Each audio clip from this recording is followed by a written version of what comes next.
By now you've most likely encountered Sea of Thieves' current PvP meta, double gunning. Another technique around since the beginning of Sea of Thieves, double gunning is the act of quickly hip-firing both weapons so fast that they can kill any player with 2 successful hits. Players were able to master this ability with a brutal level of speed and efficiency using the original keybinds, custom keybinds and macros, which has led to various accusations of cheating. The popularity of the technique began to rise around June 2018, and as streamers began to pick up on the technique for easier kills, so did the community. So why is double gunning so popular? A sniper and a pistol shot individually cannot kill a full health target. When both shots are comboed and successfully hit, the victim will die, barring any fake hit markers of course. As it stands, the technique requires players to use the center of screen to aim before rapidly firing, switching weapons, and firing again. Users with monitor crosshairs and third-party software have a significant advantage here. Key bindings and macros can further increase the speed at which an individual can switch weapons and fire. The rapid fire of the technique is slowed if an individual aims their weapon. Using both weapons rapidly from the hip has an effective range up between the front and mid-mast of a galley. However, both the pistol and the sniper uses the exact same bullet spread specific to the numbered shot fired from the weapon, as shown here. So I'm gonna aim one plank to the right of the window there, and I'm just gonna start shooting it. It should be like top of what, like over where I aimed. The next one should be lower. Third one should be center. That should be a bit up and to the right of where I aimed. And the next one will hit the first spot again. Then switching to pistol will hit the first spot again. Then the lower one. The center. Top right. And the first one again.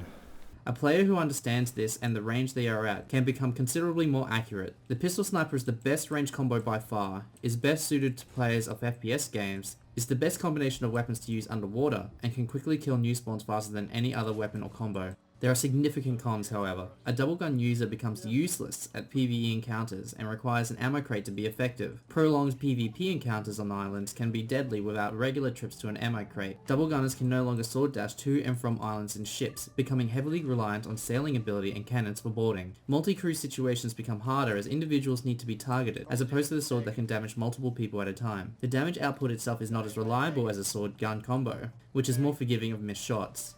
Against a skilled sword user, a cutlass can be deadly, as double gunners can be locked in a stun without no method of blocking attacks. What this comes down to is mobility versus accuracy. Double gunning relies on the accuracy of the user to be effective, while other combinations require a user to be more mobile to avoid the double shot. If you are more mobile than a double gunner, you're going to win 7 out of 10 times, and a large portion of this can be attributed to extended sword lunges, bunny hops, and the sword not requiring ammo, while an extremely accurate double gunner can expect to win almost any 1v1 situation. Debate within the Sea of Thieves community is fierce. Many say double gunning requires a great level of skill to pull off, while equally as many consider it an exploit due to how it works. So we ask ourselves, should double gunning be in the game?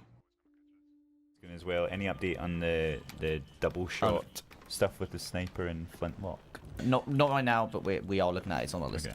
Certainly not intentional. How about the double gun thing? Okay, yeah. Can we get any update on that? Like using 2 guns in quick succession like that to kind of get an instant death kill on another player has never been part of the design of our weapons, right? That's not how we've intended people to play, and it's something that's been bubbling around for a while, but it's become a lot more prevalent recently. The way that we've balanced the different weapons together with each other has never been an intention that you can get a single kill with any weapon. It's been something that's been there for a while, it's become more prevalent, and so it's become more pressing for us to address. Will the double gun patch arrive earlier than Arena? We're testing, or we're about to test it in Pioneers, actually. Yeah, some all-up combat tweaks and improvements. We've started testing with Pioneers, and the double gun kind of fix will come in with that, and so you're probably going to see that early Feb coming out to players. And also, we're making some combat tweaks and improvement, which includes the change to kind of remove the double gunning exploit that we've seen people using. So taking in some of the hot topics around the community, so the double gun kind of issue that we've talked about in the past is something that we're working on for this. So lots of tweaks, lots of changes coming there. We're testing them with Pioneers, and then they will be coming out on Feb the 6th. The Red Dev stream confirmed to the community 2 things. The first being double gunning as a technique, not the ability to equip double guns, will be addressed. The second being the double gunning technique is a confirmed exploit, as the technique is not as intended by the developers. With this patch expected to come about on February 6th, what are the possible ways this could be fixed? The easiest method would be limiting players to a sword and one ranged weapon. However, this interferes with Sea of Thieves' core promise of player choice when it comes to equipping items, so we think this is the least likely to occur. Another easy fix, but also unnecessary, would be to nerf the damage of the pistol or the sniper rifle. Personally, we believe the pistol and sniper damage are perfect where they are at right now, so we feel this will also be unlikely to occur. It's more likely that the developers will nerf the hipfire accuracy of one or both guns. Knowing that the pistol and sniper share the same bullet spread when hip-fired, see if these developers could dramatically change the usefulness of the weapons by randomizing and greatly decreasing the spread and accuracy when hip-fired. Players would be forced to close in on enemy pirates for the double gunning technique to be useful, and while this doesn't address the technique, it could certainly make it easier for sword users to counter their opponents. Forcing players to aim down the sights is another implementation that we don't think will happen, due to forcing players into more steps to be able to use their weapon. Currently, our top pick would be to create an animation delay. Essentially, a player will need to wait for the switch weapon animation to be completed before being able to fire. This creates just enough gap between shots that the illusion of a one-shot kill is eliminated and allows the victim time to react. With a confirmed end of double gunning on February 6th, we eagerly look forward to the measures former users latch onto to remain the PvP powerhouses they once were. While many have vowed to continue using two guns in the arena and beyond, it remains to be seen if they'll learn to use a sword like many of the PvP communities, or they will continue to use both guns hoping to remain competitive. We're Steve Owens Revenge representing the Pirate Council, thank you for watching.